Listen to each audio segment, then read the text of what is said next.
यी आवाजहरू कपिलवस्तु जिल्लाका टोल शिक्षा कक्षामा सहभागी हुन उत्साहित ससाना बालबालिकाका हुन्। बालबालिकाको साक्षरता र गणितीय सिप विकासका लागि तालिम प्राप्त सहजकर्ताको सहयोगमा प्रति महिना कम्तीमा थप 20 घण्टाका दरले बालबालिकालाई सिकाइमा सहयोग गरिएको थियो। यो टोल शिक्षाले कोभिड-19 महामारीका कारण विद्यालय बन्द भएका बेला सिकाइमा भएको क्षतिलाई आपूरण गर्न मद्दत गरेको छ।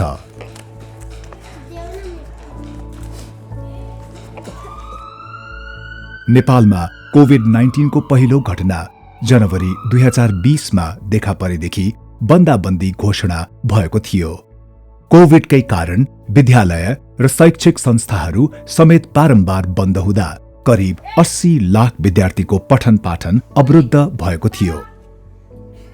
यसको सबैभन्दा बढी मारमा आधारभूत र माध्यमिक तहका बालबालिका परेका थिए। संघीय सरकारले संकटको यो अवस्थामा विकास साझेदारहरूको सहयोगमा प्रतिकार्य योजना स्वरूप वैकल्पिक सिकाइ विकल्पहरू ल्यायो, जसमा टेलिभिजन, रेडियो, अनलाइन र टोल शिक्षा जस्ता सिकाइ तरिकाहरू छन्।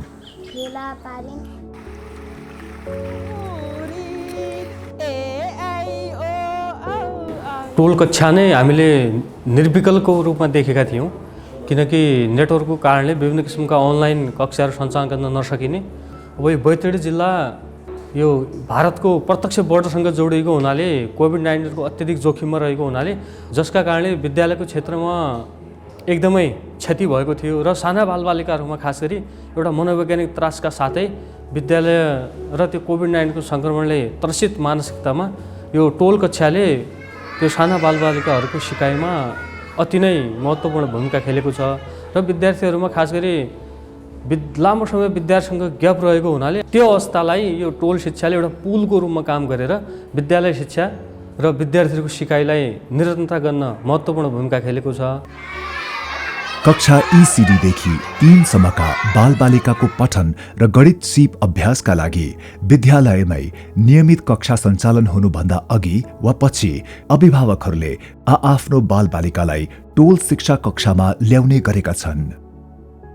टोल शिक्षा धेरै नै फरक छ अरू कक्षाभन्दा, किनकि यो कक्षामा अब एउटा माथिल्लो तहका र तल्लो तहका बच्चा जस्तै 1 कक्षा र 3 कक्षाका बच्चालाई हामीले एकै ठाउँमा राखेर बहुकक्षा शिक्षण अब भनिन्छ त्यसलाई। अब त्यसलाई गराउँदा अब माथिल्लो क्लासको अलि धेरै सिकिसकेका र तल्लो क्लासको त्यतिसम्म नसिकेका बच्चालाई हामीले गराउँदा त्यो फरक भइहाल्छ। तर पनि यसलाई हामीले समान रूपमा लैजानका लागि विभिन्न शैक्षिक सामग्रीहरू छन्, जस्तै ट्याब्लेट छ, अब खेलको माध्यमबाट होइन, अब र कविता कथाबाट हामीले त्यसलाई समान तरिकाले लैजाने कोसिस गरेका छौँ र यो पहिलाभन्दा अलि प्रभावकारी हुँदै गइराखेको छ। मेरो आफ्नै बालबालिका टोल शिक्षामा छन्।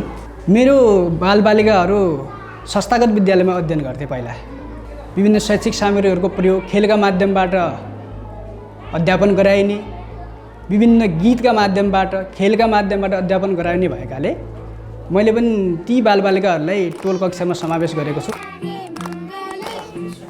पहिला पढ्दामा पढाइमा मनै नगर्ने, पढ्न बस्न नखोज्ने, अब टोल शिक्षा त अब उहाँहरू पनि सरहरूले पनि म्याडमहरूले पनि खेल खेलाउनुहुन्छ, कथा सुनाउनुहुन्छ, राम्रोसँग पढाउनुहुन्छ, गाली बोली नगरिकन मायाले पढाउनुहुन्छ।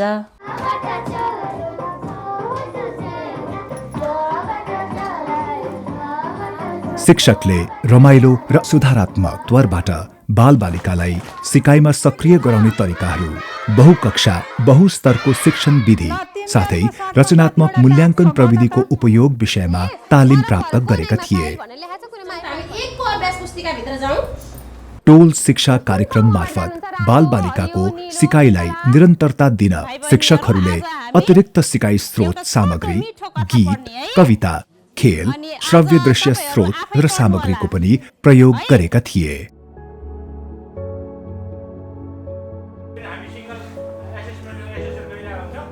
स्कुलतिर गइसकेपछि त्यहाँ हामीले काम गर्छौँ। टोल शिक्षामा भर्ना भएका विद्यार्थीहरूको पठन दक्षता सम्बन्धी बुझाइका लागि फेब्रुअरी 2022 को सुरुवातमा बेसलाइन सर्वेक्षण गरिएको थियो। शैक्षिक गुणस्तर परीक्षण केन्द्रले विकास गरेको प्रारम्भिक कक्षा पढाइ परीक्षण एग्रा साधन प्रयोग गरी कक्षा 2 र 3 का करिब 488 विद्यार्थीहरूको सर्वेक्षण गरिएको थियो। करिब 10 महिनापछि सोही परीक्षणको साधन प्रयोग गरेर गरिएको अन्तिम सर्वेक्षणमा विद्यार्थीहरूको पठन दक्षतामा सुधार देखिएको थियो।